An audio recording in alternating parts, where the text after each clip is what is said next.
Welcome to Mr. Johannesson's digital classroom. Today we're going to be looking at a review of basic trigonometry, solving problems in right triangles using sine, cosine, and tangent. First, we need to look at the basics. Sine, you remember, equals opposite over hypotenuse, cosine is adjacent over hypotenuse, and tangent is opposite over adjacent. And the acronym we use to remember these three ratios is SOHCAHTOA. Alright, part 2, we're going to look at triangles and how we find sides on triangles. The steps we follow are as follows. Step 1, determine which angle you will work with. Usually this is the angle they gave you in the question. Step 2, name the three sides of the triangle, the hypotenuse, opposite, and adjacent, and write these names on your diagram. Step 3, the side you know and the side you are looking for, determine which ratio you will use, sine, cosine, or tangent. And step 4, set up the ratio so that step 5 can come after we need to solve the problem.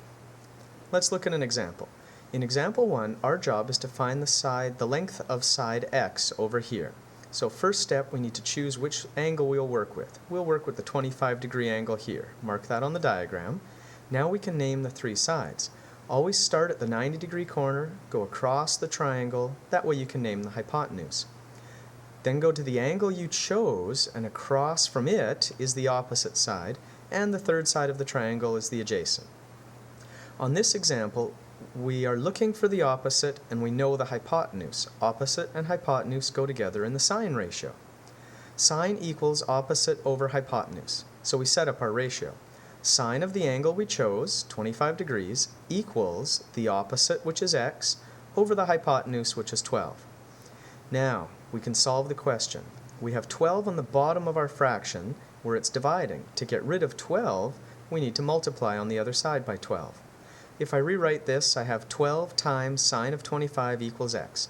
This is where you use your calculator. Type in 12 times sine of 25, press equals, and your calculator tells you the answer, 5.1 centimeters. Example 2, again finding the length of side x. This time x is over here. And again, we start the same way. Choose the angle we're going to work with. 62 degrees. Across from the 90 gives me the hypotenuse. Across from the angle I chose gives me the opposite. And the leftover is the adjacent.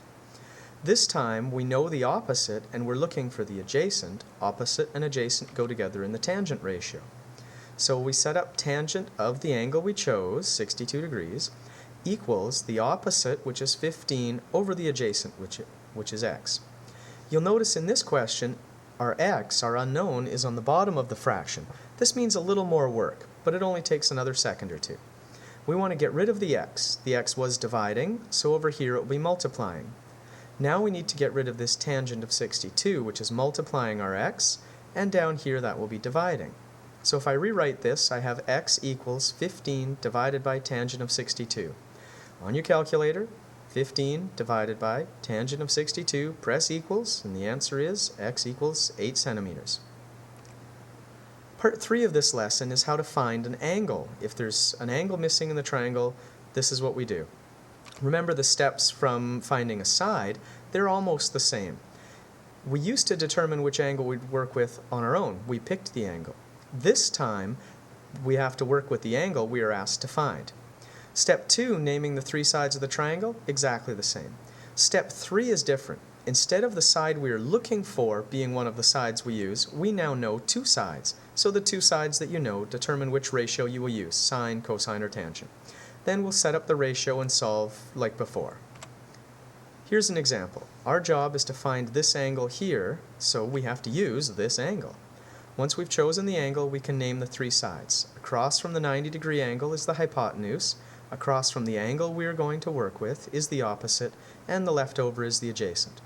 In this question, we know the adjacent and the hypotenuse. Adjacent and hypotenuse go together in the cosine ratio. So we have cosine equals adjacent over hypotenuse. If I set up the ratio, cosine of the angle I'm working with, which is x, equals the adjacent over the hypotenuse. So I have cosine of x equals 3 over 14. Use your calculator. 3 divided by 14 equals a great ugly decimal that starts out 0.214. Leave the whole decimal on your calculator screen. Don't clear it. Don't round it off. We need to find an angle. If we know cosine of an angle, this is where we have to use the second function or inverse button on our calculator. So you're going to type in second function cosine of your last answer. Most calculators have this answer button to remember the last answer, our lovely decimal, 0.214, and then press equals. And your calculator will tell you that angle x equals 77.6 degrees. That was a review of basic trigonometry.